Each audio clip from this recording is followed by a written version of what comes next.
Ibrahim Traoré says goodbye to Burkina Faso with a letter that touches millions of hearts. The main hall of the Koziam Palace was full on this historic day. Ministers, journalists, religious leaders, and community leaders were all gathered, waiting in silence and with worry.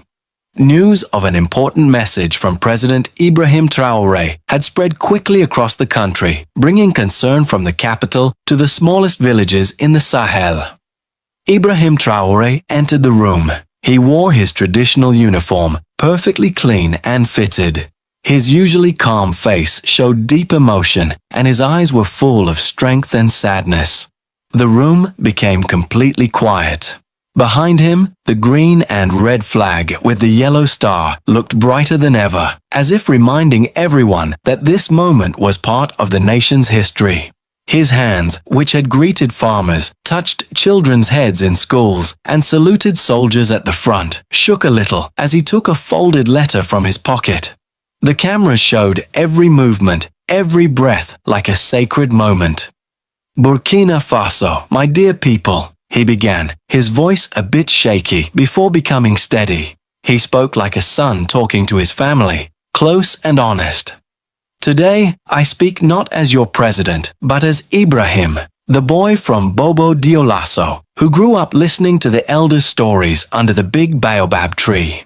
He talked about his simple childhood, full of discipline and honor, taught by parents who never went to school but knew the value of dignity. He shared how life in the dry lands of the Sahel shaped his view of the world and his love for the country.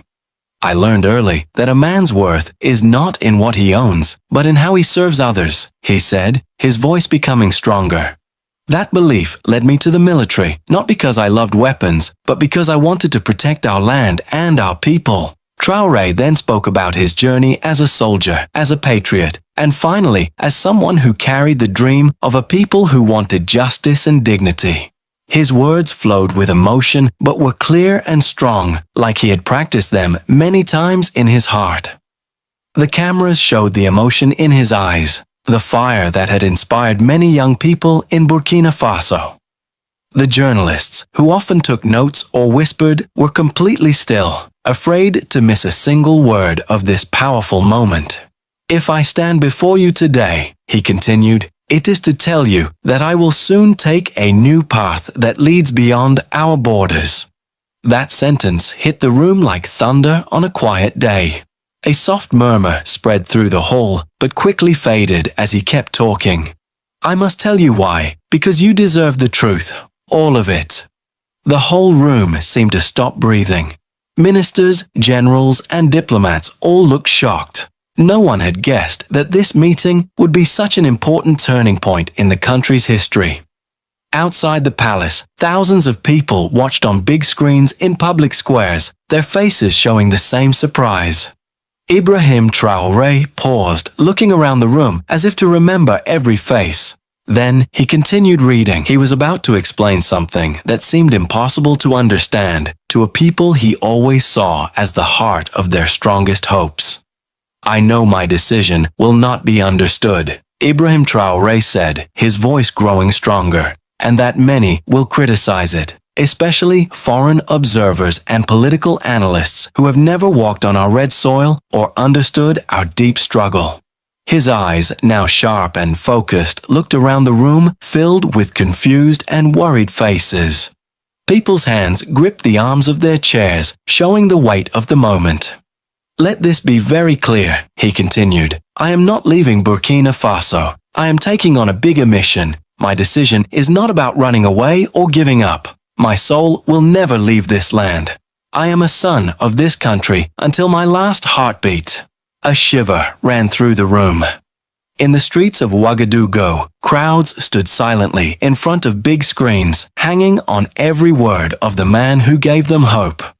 Traoré spoke about his journey since becoming the country's leader. He reminded everyone of the hard choices, sleepless nights, and the constant threats from terrorism in the Sahel region.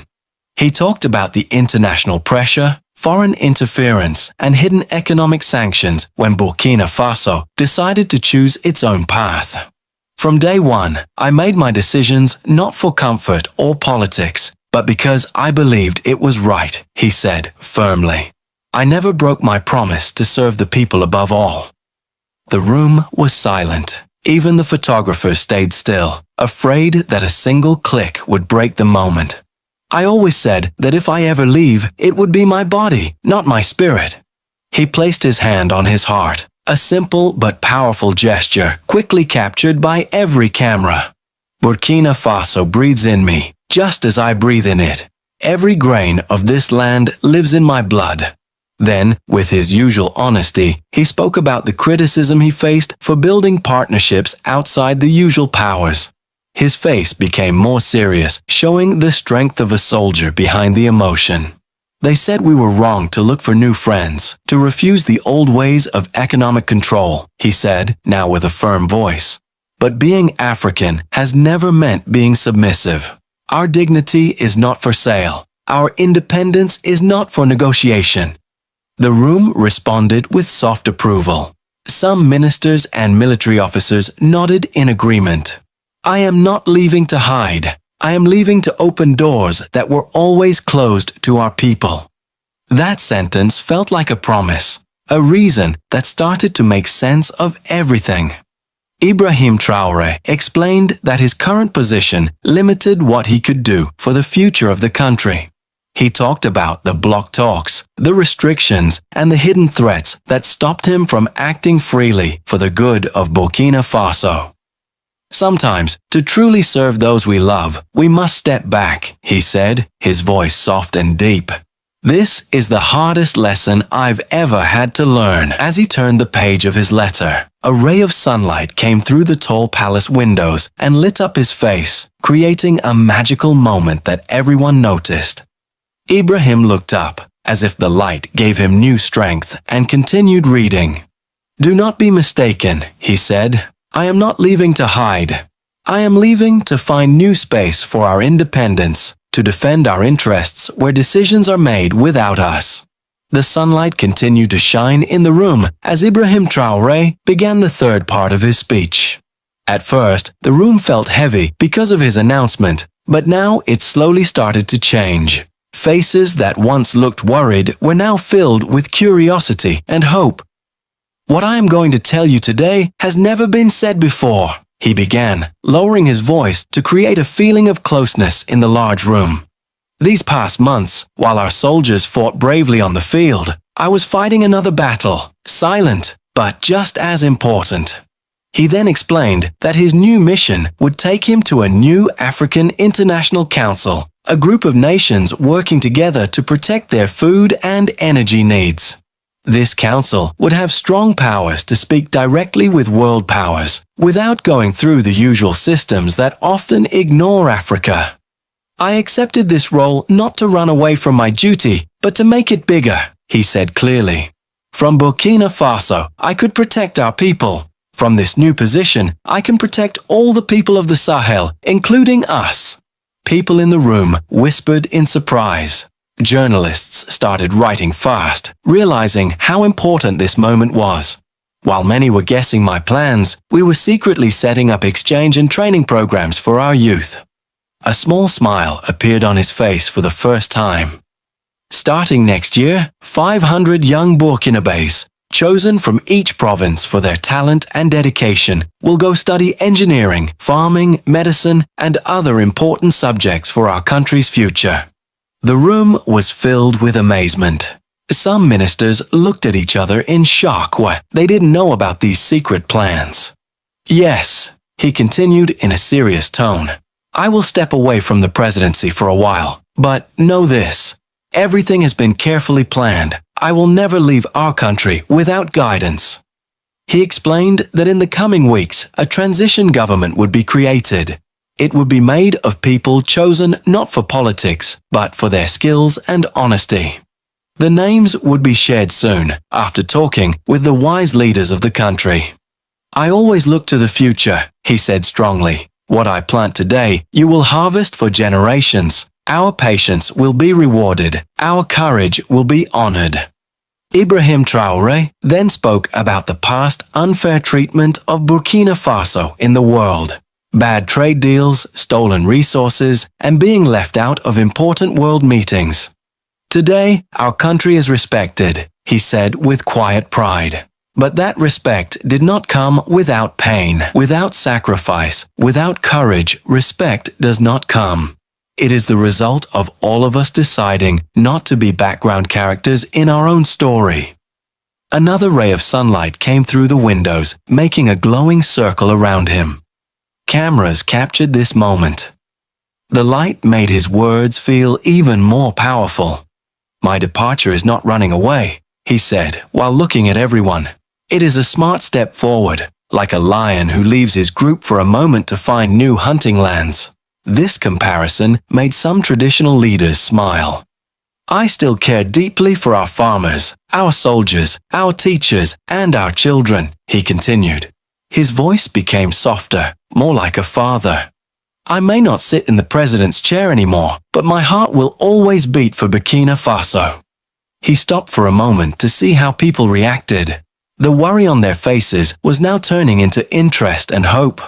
"The future of Burkina Faso must be protected even outside our borders," he said, "because the danger to our freedom does not always start here. Many of them are planned far away, in cold rooms thousands of kilometers from us. That is where I must now speak for us." The feeling in the Koziam Palace room changed.